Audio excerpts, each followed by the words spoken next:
Coming up on the Suze Orman Show. You're out of work, possibly. You're out of your emergency fund. You don't have any income and you don't know what to do. Well, stay tuned because I'm going to tell you about your last cash survival list.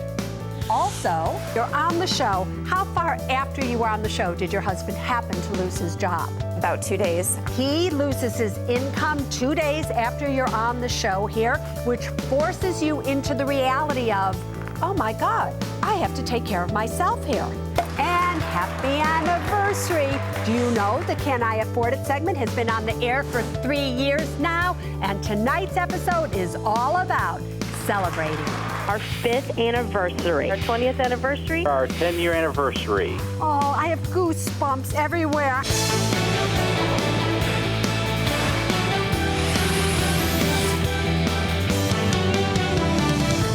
Hi, everybody. I'm Suze Orman, and welcome to the Suze Orman Show. Tonight, we're going to start with the last cash survival list. What am I talking about?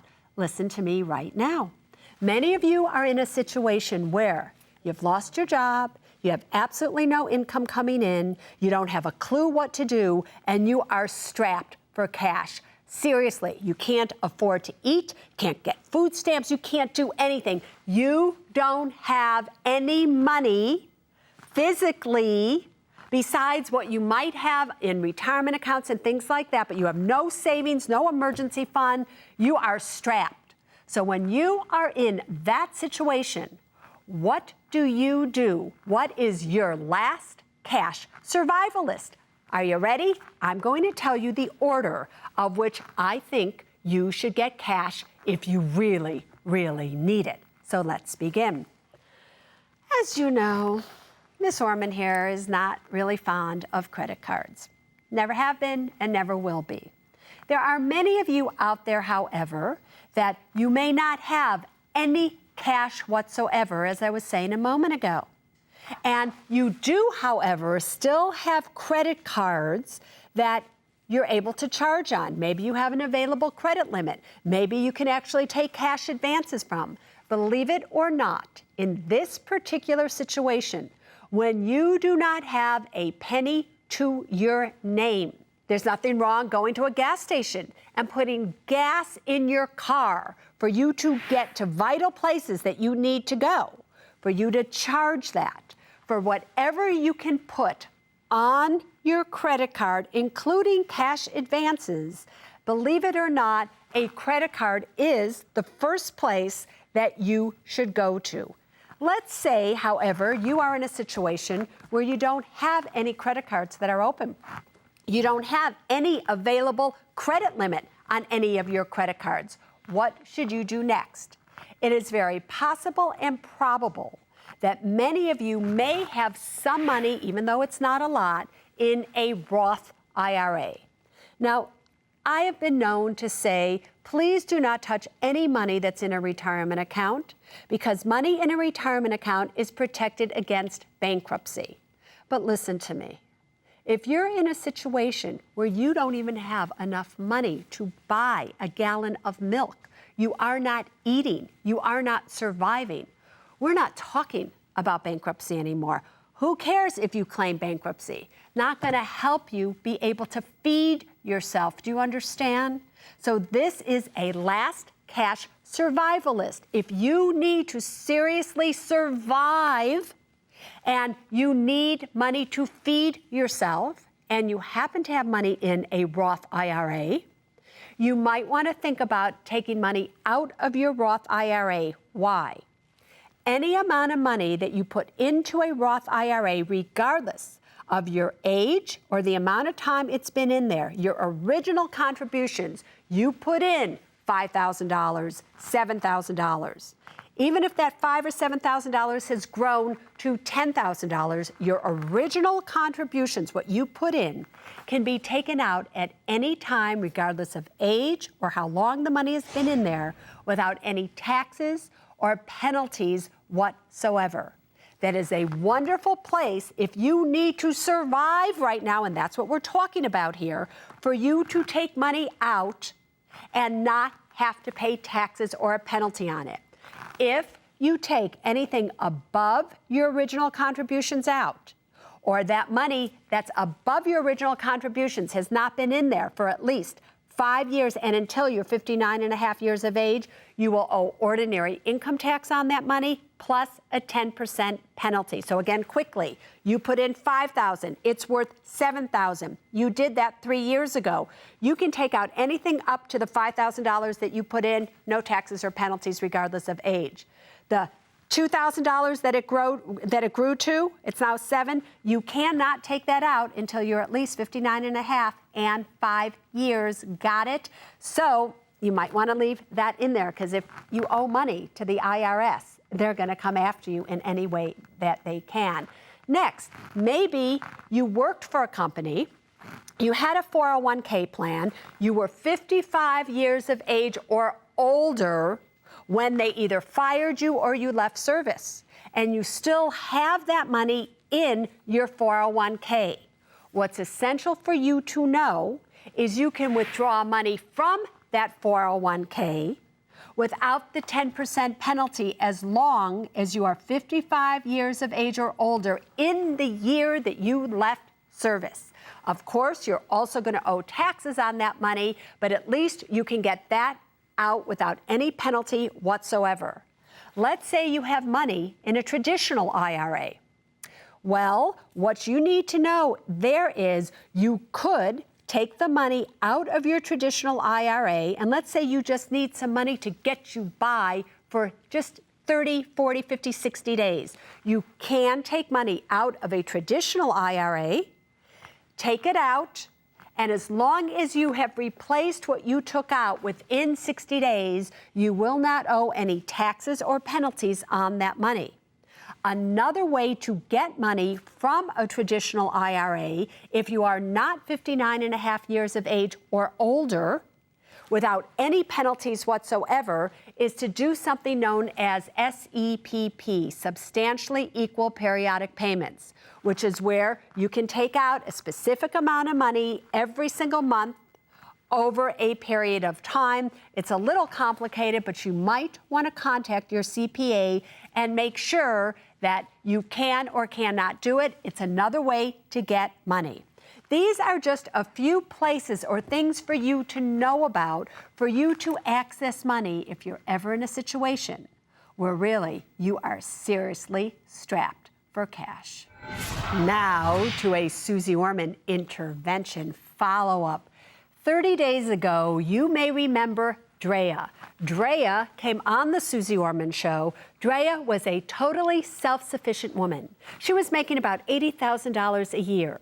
And then everything went wrong. She became dependent on her sister, on her husband, on her boyfriend. Well, you know what? It's better. Just take a look. I kind of have lost my passion. I've lost direction. I've lost focus. And it's taking a lot longer than I expected to kind of find it again. Ever since Drea separated from her husband 2 years ago, she had been unable to support herself financially. I told her until she freed herself from those supporting her, she would never be the powerful woman she once was. You're telling me you're lost? You don't know what to do? You don't want to do anything. You don't want to do anything because you don't have to do anything, and you don't have to do anything because your sister and everybody else is there for you. Your ex-husband, even though you're still married, is taking care of health insurance, has co-signed a car loan for you. You get to be a financial faker and pretend all these things. You don't have to change. Drea agreed that it was time to take control of her life, but she needed some direction. I gave her an action plan based on what she was most afraid of: failing. Your new truth is going to be something like, I am more successful than I ever dreamt possible. I want you to write that 25 times a day. I want you to scream it at the top of your lungs 25 times a day. I want you to look in the mirror before you go to sleep at night and repeat it silently to yourself, looking back at yourself 25 times a day. I want you to commit to me right here and right now that you are going to do this every single day for the next 30 days. Yes. I can't wait to see you back in 30 days. Well, my dear Drea, 30 days have passed since that kind of Susie smacked on, I'm sorry to say. But anyway, how are you doing, my friend? I'm doing better, thank you.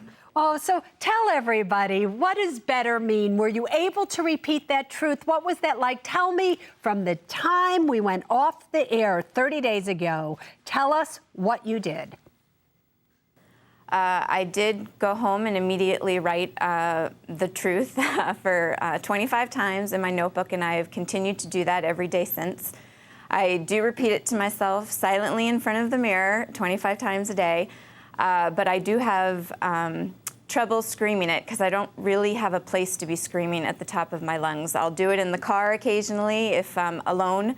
But other than that, I live with roommates, I live in an apartment, and I'm always surrounded by people, and I don't feel comfortable screaming that, so. All right. And since then, and since you've been doing it, tell me, do you feel different? Some days, yes, it helps me. It always starts the day off right when I write it first thing in the morning, and it does help me try to stay positive and motivated, but there are days when I slip back down and don't believe what I'm writing and what I'm saying. But for the most part, it's definitely helping me go forward. Yeah, you know, Diana, I know that you brought the notebook. Show me the notebook that you've been writing it in, because I know that you have it there. There you go. Open it up. Let me see. Open up. All right, there we are. Is that it's not about if you believe it. It's easier to believe that you're less than to believe that you're more than. It's easier to set yourself up for failure than to set yourself up for success. So these new truths, they're not things that all of a sudden become who you are. They're things that little by little, that every time you have something come into your life that says, Drea, you can't, that Drea has a place to go that says, oh, yes, I can. So if you feel better one day, that's better than feeling better no days. If you feel better for 10 days, that's better than feeling better for just 5 days. Because when you feel strong and you feel powerful, that's when you start to attract people to you. And since people are the ones that control the jobs and the pay raises, you have to feel powerful so that when you walk in for a job, somebody interviewing you feels your power, feels that you have self-worth, and therefore makes them want to hire you. Do you understand? Yes. Yeah. Yes. So little by little, I didn't expect miracles in 30 days. I didn't expect everything to turn around. Truthfully, you're going to need to do that for at least 6 months for it to become firmly rooted in who you really are. But for 30 days now, you've been doing that. What else have you been doing? Because you can't just sit on a mountaintop and go, I'm great, I'm successful. You have to think it, you have to say it, but you have to take the action necessary to make your thoughts and your words a reality. So what actions are you taking to change your life around besides just writing, screaming, and repeating silently that truth? I'm actively looking for work a lot more than I was before. So I'm looking, searching for jobs online. I'm networking a lot more. I started just getting myself out there more. Has anything changed in your life? You came on the show. Are you still accepting money from your ex-husband, from your boyfriend, from your sister? What has changed in your situation that way, financially speaking, since you left the show? Financially, I'm supporting myself on my savings. I'm not getting money from anybody. My husband or ex-husband did lose his job since the last time I was on the show, so our health benefits are now on COBRA. So he still has my health benefits with COBRA, but that will end shortly. So that's definitely helping me move forward faster. All right, so interesting, isn't it? So you're on the show. How far after you were on the show did your husband happen to lose his job? A day, 2 days, when? Yeah, about 2 days after. Oh, 2 days, how interesting. The reason that I'm asking that is that sometimes when we can't help ourselves, a bigger force comes in and tries to help us. Now, I'm not saying the bigger force, I'm talking about God on some level here, made it so that your husband lost his job. It's not like we're punishing your ex-husband. But isn't it fascinating that who you were dependent on, this one force, that was making it so that you didn't have to become the powerful woman you really are. He loses his income 2 days after you're on the show here, which forces you into the reality of, oh my God, I have to take care of myself here. Find that fascinating? Yeah. Little coincidental, you think? Yep. Yeah. All right, so what are you going to change now? You've been writing your truths, you've been looking, you've been networking, there's some movement. What would you like? Set a goal now. What would you like to see happen within the next 30 days?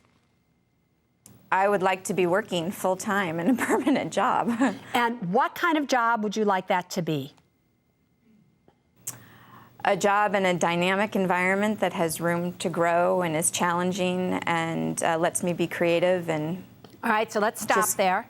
That's too wide open. That's this thing of you want that somewhat fantasy, okay? And that you want a dynamic job that lets you grow. I need you now to get very specific with yourself. Do you want a job in a restaurant? Do you want a job in a hospital? What kind of job in what area do you specifically want? Then, once you have figured that out, I want you to put 100% of your efforts into going in that direction. Otherwise, you're just trying anything and everything, and you're not focused enough. To get results in today's economy, you need to be a driven, focused, centered woman who knows what she wants and knows that she is going to go after what she wants and she is going to get what she wants because her new truth is becoming a reality. I'm not giving up on you, girlfriend, so don't you give up on yourself, Drea. Coming up next on The Suze Orman Show. I borrowed against my 401k plan to help buy down the interest rate on a car loan. And later, been wanting something? Ask me, can I afford it? Hey, Susie, I want to take my wife on a 33-day trip. It's for our 10-year anniversary. Oh, and you want to spend $9,600. Before we start a family. Well, yeah. Oh, so you kind of want to blow the cash, the stash, before you have to be tied down here. Welcome back to the Suze Orman Show. Travis in South Carolina, I hear you have a question for me. Yes, I do, Susie. How are you today? Fabulous, thank you. My question for you is this. I borrowed against my 401k plan to help buy down the interest rate on a car loan, and I have lost my job. And I was told by my employer that I only have 60 days to repay the balance on that loan. How much was it? The balance on the loan is around $5,500 now. Yeah. I unfortunately I have the cash, but if I pay it off, I have nothing in reserve at that point. Guess what? You're going to pay it off. And let me tell you why you're going to pay it off. How old are you? 38. All right, at 38, here's the problem. At 38, you borrowed money from a 401k.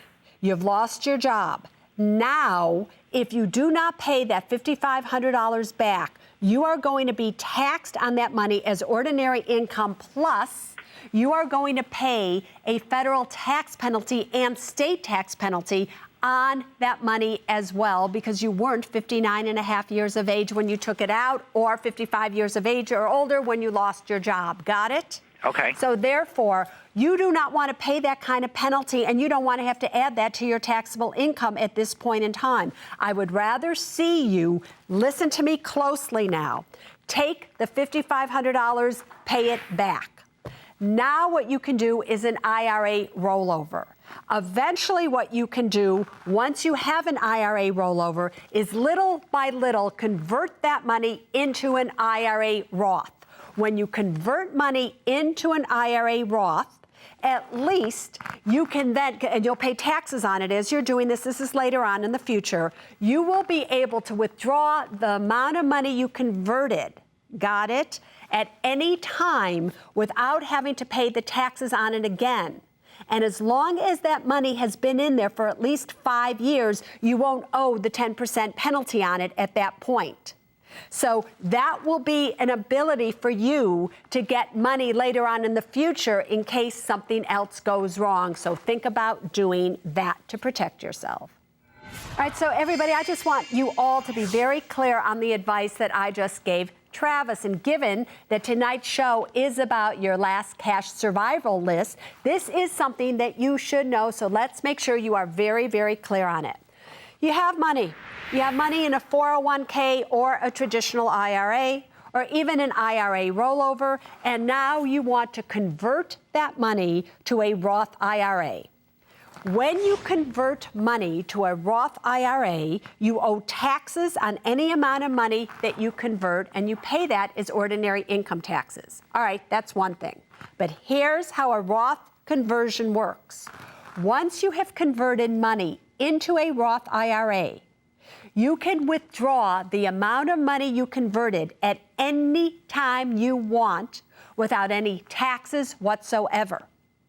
You, however, have to think about if you withdraw money from a Roth IRA, the amount of money you converted, even though you may not pay taxes on it, you may still owe a 10% penalty on the amount you've withdrawn. How do you avoid the 10% penalty? Listen closely. When you convert money to a Roth IRA, as long as that money has been in the Roth IRA account, the amount you converted, for at least 5 years, or until you turn 59 and a half, whichever one comes first, you then can withdraw the amount you converted out without any taxes or penalties whatsoever. That is very important for you to know, because that is a way that you can set up in the future an emergency fund where you don't have to pay the penalties if you're not of age.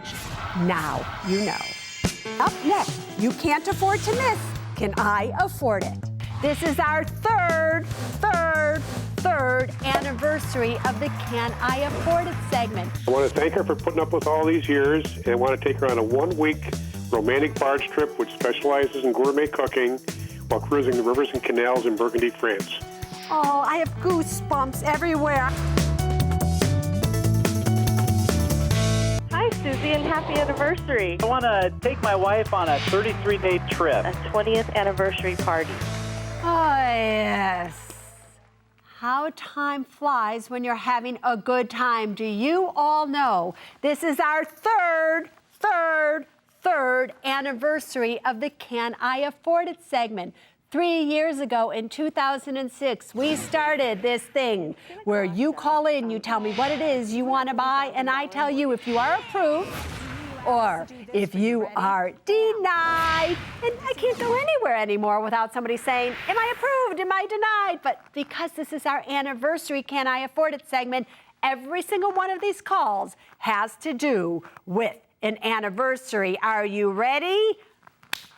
Let's begin. Dana, what do you want to buy? Hi, Susie, and happy anniversary. Thank you. Can you believe for 3 years now I've been sitting here approving and denying you, and this segment is more popular than ever. You know, these shows all get ratings, and on the quarter of hours you can see who's watching, who's not. When it's the Can I Afford It segment, zoom up to the top of the rating charts, and I love it. Girlfriend, what do you want to buy? Well, my spouse and I are so excited to ask you if we can afford a 20th anniversary party. In October of next year, we'll celebrate our 20th anniversary, and we want to share that joy and commitment with our friends and family. We were planning our costs, and we thought it would be a perfect idea to ask Susie if we can afford it. So I see that we have $3,000 for 20 years. I just have to ask you, obviously, did you ever cheat on each other? Absolutely not. I didn't think so, because otherwise you never would have made it to 20 years. Girlfriend, show me the money. Okay, well, we bring home $5,649 monthly combined. Yep. We own our home outright. Yeah. We have about $89,000 in savings and $349,000 in our retirement. And you're 44 years of age, and how are you going to pay for this? We're going to pay for it right out of our savings.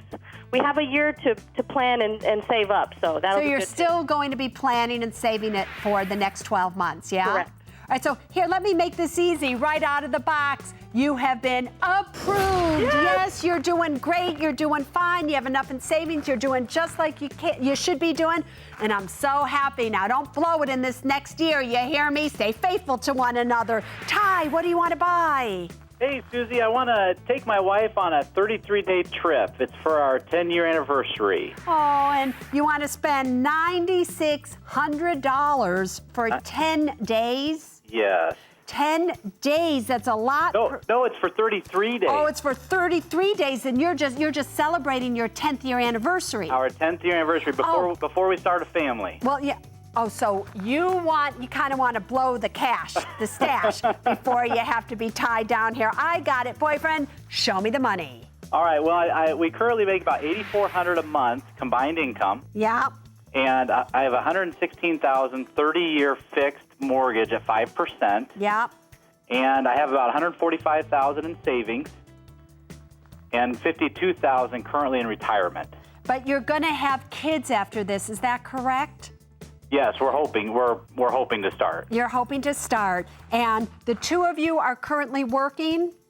We are self-employed. All right. And when you do have children, are one of you going to stay at home and not work? Yes, my wife would. All right, so then we're going to have a reduction, are we not? And you're not that young. You're 32 years of age, and you want to take $10,000 essentially out of this before your expenses go in big time and your income decreases, and that's what you want to do right before that. And you're calling into the Suze Orman Show to ask if you can do that. And I have to tell you, I'm so sorry, but you have been approved. Oh, that's excellent. Because you actually have the money here, and I have no doubt that at the age of 32, as you get older, when you do go to have children, you will have it planned as well. Happy anniversary, my dear Tammy, what do you want to buy? Hi, Susie. It's a pleasure to talk to you. Thanks, Tammy. I'm being generous. Maybe I'm being generous because it's my anniversary show. So it's like, I would like to just get through one where I approve everybody. I would love that to be true. So what do you want to buy? Well, I hope so. Well, Susie, my husband and I are celebrating our 5th anniversary. Yeah. And so he has agreed that we would buy for me a 1-carat, 3-stone diamond, past, present, and future diamond ring. All right, so I never know what that means, past, present, and future. What does that mean? Well, there's a 3-stone, and one is for the past 5 years we've been together, and the middle stone is for the present, and then the stone on the other end would be for our future. And hopefully this would be something that I could hand down to one of my daughters. All right, I got it. All right, and you want to spend $2,500. That seems like a pretty easy thing. Come on, girlfriend. Ma'am. Let's see. Show me the money. All right. We have a monthly combined income of $8,462. Fabulous. We still have $135,000 on a 30-year fix. Yep. We have $34,000 in savings with Yep. $105,000 in retirement. And tell me something. How secure are all of your jobs? I feel that we are pretty secure. All right, so there is no chance whatsoever of you losing your job. Not me. I feel pretty comfortable. All right. Oh, I don't like how you said that, girlfriend. Give me a percentage odd of what is it that your husband, what kind of percent that he could lose his job? 60. There's a 60% chance he could lose his job? If not higher, maybe anywhere from maybe 60 to 80%. You are so denied, I cannot tell you. You cannot spend $2,500 on a ring when the truth of the matter is there's a 60-70% chance that he may lose his job. You're going to have to just wait. So you don't do it for your 5-year anniversary, maybe your 10-year anniversary, but not when there's a 60 or 70% chance that he's going to lose his job. Have you lost it? Denied. Robert, what do you want to buy? Hi, Susie. Natasha and I Robert. want to take a 2-week African safari for our 15th anniversary. It's our dream vacation. We've been thinking about it for the past 5 years and really want to go. All right, and it's going to cost you $10,000 to go on the safari. Where exactly are you going to go? We're probably going to go to like Kenya, Tanzania, that type of area. Listen, if you go to Tanzania, if I approve you here, make sure you go to the Ngorongoro crater. Fabulous, fabulous, fabulous. Worth every single piece of energy and money it takes to get there. Do you hear me, boyfriend? Show me the money. All right. We bring home $5,100 a month combined. Yeah. We have a 30-year fixed mortgage, a balance of $503,000. We have about $82,000 in savings and $367,000 in retirement. And you're 40 years of age. Yep. And just out of curiosity, do you have cars? We have one car that's paid off, and I have a work vehicle. All right, and on the one car that's paid off, can you tell me how many miles is on it? It's about 180,000. Oh, so you're going to need a new car here very shortly, are you not? Yeah. So have you factored that into this? No, because that's like next year. Next year. So you're just thinking about, oh, I'm going to go on safari this year, and I'm not going to think about the fact that I may need to spend $20,000 or $30,000 or whatever it is on a new car. Do you have life insurance on yourself, by the way? No. No, so you haven't taken care of that either, have you, boyfriend? No, not yet. No, so here you're going to go in a safari where things can happen, and you haven't done that. Here's the deal. I love you very much. I love that you've been together as long as you have. And you're asking Suze Orman again if you can spend $10,000 to go away. And do you have enough money to do so is the question. I am so sorry to say you have also been approved. Yeah. You do have enough, but here's what I want you to do. Just make sure that you get the term life insurance that you need in place. Just God forbid something were to happen to you. All right, Kenneth. Yes, ma'am. Come on, Kenneth, what do you want to buy? Susie, I've come up with a perfect anniversary gift to a beautiful and very patient woman I married 43 years ago this fall. Oh. A friend of mine once said that her only problem is she's an excellent cook who unfortunately married a guy who thinks gourmet cooking is putting a slice of cheese on a hamburger. You know what? I have to tell you, I have that same problem. I'm somebody, I know that's not what this segment is about, but I'm somebody who can go into the refrigerator, I can open up the refrigerator, and anything I take out, I'm so happy I stand there. Katie, who's my life partner, she likes to set a table, the whole thing. She cooks gourmet meals, and I'm just like, okay, while I appreciate it, hey, Taco Bell, love Taco Bell. Anyway, you want to spend $12,000 and do what? I want to thank her for putting up with all these years, and I want to take her on a one-week romantic barge trip which specializes in gourmet cooking while cruising the rivers and canals in Burgundy, France. Oh, I have goosebumps everywhere. How are you going to pay for it? But first, you got to show me the money, and then we'll figure this out. Go on, show me the money. Okay, we've got a fixed income, because we're both retired now, of $35.08 a month. All right, so the two of you are both retired. You Yep. both are guaranteed that $3,500 a month no matter what, correct? Correct. You got it. Keep going. I've got $1,188 a month in dividends, Yeah.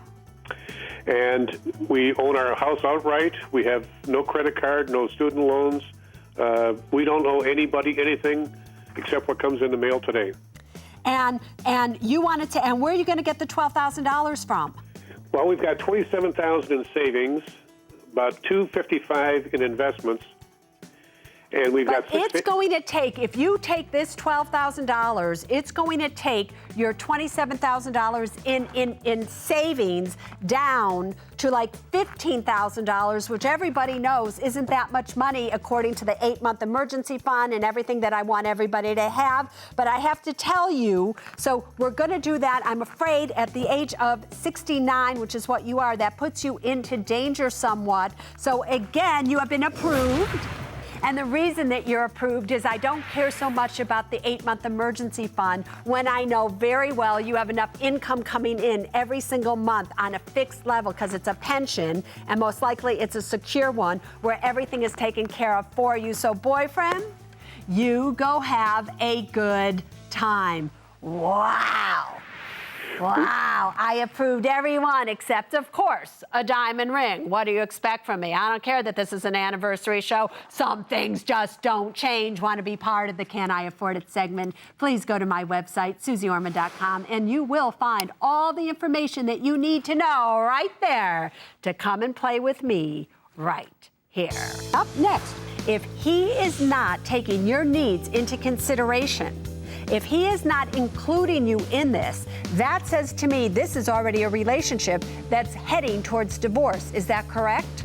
And later, he's run up all this debt and Papa still wants to come to his rescue. Oh, that's what we should be talking about. Welcome back to the Suze Orman Show. Let's go to Illinois. Jennifer, what's on your mind tonight? Hello, Susie. Thank you for taking my call. Anytime. The question I have for you is, can my husband change the beneficiary on his IRA to anyone he wants without my knowledge? It depends. He most likely cannot, because there are in certain states rules that you legally own half of his IRA if you've been married to him the whole time he's been contributing to it. Have you been? Yes. All right, so legally, believe it or not, about half of that IRA happens to be yours. However, I would be checking if I were you, because it's also possible that somebody who doesn't know what they're doing may be in the HR office, maybe he goes to them, maybe he changes the beneficiary, maybe he says that this is the name of his new wife. Who knows who's behind everything? So you just want to make sure that it is you on that form. Now, here's my question. Why are you afraid that he's going to do that? Well, he has a financial planner, and they have both been saying that this is his personal IRA. It's not mine, and all the decisions are his. Yes. Now, remember, an individual IRA, an IRA stands for individual retirement account. It can only be in an individual's name. But that is money that he put in there while he was married to you.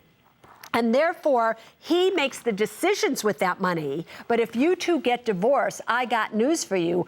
Probably half the amount of money that's in there will be yours. But there's a difference between what happens after your divorce and who gets to control that money in terms of the investments within the account while you're still married. Did that make sense? Yes, it does. All right, so he is in control with that. However, if he is not taking your needs into consideration, if he is not including you in this, that says to me this is already a relationship that's heading towards divorce. Is that correct? No, it's not. It's just that he hooked up with this financial planner, and all of a sudden, the words that, the way they're talking about this, it's as if I'm just like out of it. Yeah, well, if your husband cares about you, he better make sure that you're not out of it, that you're in it. And if he is dealing with a financial advisor that is not taking your needs and your consideration of what you want in your life with this as well, I would say get a new financial advisor faster than a New York minute. Up next, email. You want to know what Lou asked me? Right. Lou wanted to know earlier, Susie, we need to sit down and talk. Should we do so before I get married or after I get married? What'd I say to you? With your cynical tone, you said...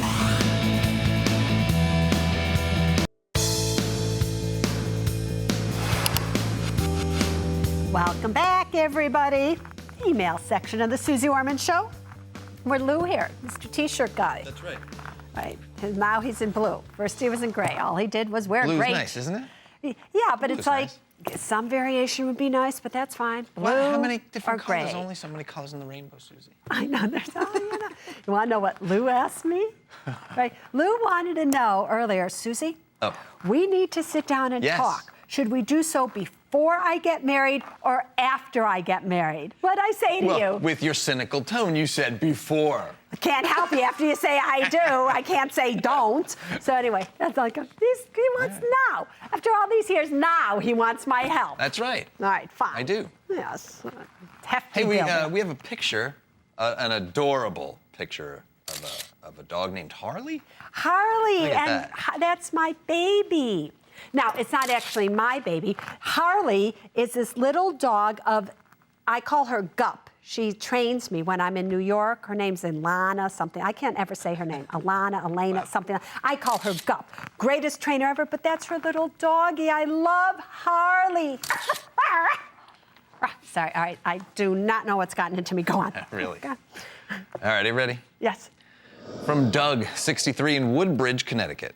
My son has run up $14,000 credit card debt from Bank of America and $4,800 from Citi. He is currently out of work for the next several months and unable to continue making minimum payments. Do you think I could make a deal with B of A and Citi and pay off the cards in full in one payment? What percentage of the debt would they forego if I do this? Please advise how to negotiate with them and proceed. Oh, Doug, you're 63 years of age. That means most likely that your son is probably in his late 30s, maybe even early 40s, who knows? It's like, and you're still saving him? He's run up all this debt and Papa still wants to come to his rescue. Oh, that's what we should be talking about. But that's not what you asked me, so I won't go there with you. However, here is how it will work. If your son does not make payments on these cards, he misses 2, 3, 4, 5, 6. Eventually, the banks will call him. Oh, they will say, send in the money, send in the money. He will say, can't send in the money. I don't have any money. Can't pay you. I'm not working, da-da-da-da. His FICO score will go down. As soon as his FICO score goes down and he hasn't paid on these for a number of months, you can come in and you can then call the banks and say, okay, he owes $14,000. He has absolutely no money to pay you whatsoever. I, as his father, will help him out here, but the most that I'm willing to send in is $6,000 to you on a $14,000 bill. Try that. They may settle for 40, 50, or 60% of whatever it is he owes. The longer it goes, the worse his FICO score gets, the more they'll be willing to settle with you for that. Please remember, however, that you got to stay on them. They'll say, no, I won't settle for that. And say, fine, your problem, not mine. Hang up on them. They'll eventually call you back, and eventually they will settle for 40, 50, 60% of what he owes. Be careful. You continue to save your son. At this point in time, you may be saving him for the rest of your life. Oh, boy. I can't imagine asking for my parents' help at this point. How much you want to bet me his son didn't ask his father? How much you want to bet me that Doug, on his own, seeing his son suffers, wants to take care of his son? Yeah. That's what I think. I don't know, Doug. I don't know if I'd step in here if I were you. All right. But we're about to step out, aren't we? That's right. What are you doing tonight? No, not much. Gonna go home? Yeah. All right, relax. Play a little Guitar Hero or something. Do you play Guitar Hero? Yeah, once in a while. No, I got it. All right. Sure. First I'm barking, now I'm playing the thing. Do you do the Beatles one? No, Metallica. Is that? Lou, one day, can you bring Yes. that in and do an imitation for us here on the Suze I won't do Orman an Show? imitation, but I would play. I'm not going to imitate. Right. Amy Feller, executive But we can producer play. of You the and I Suze should Orman play. Show. You and I should play. You heard it right here. We could put it right here in the big screen. All in right, the we're back. going to do that. Yeah. We're going to play whatever that is Yeah. right here. All right. But all right, everybody, it's not about me and Lou playing here. It's about you getting involved with your money, and that is what we do every single Saturday night on the Suze Orman Show. So until next week, there's only one thing that I want you to remember when it comes to your money, and it is this: people first, then money, then things. Now you stay safe. Bye-bye.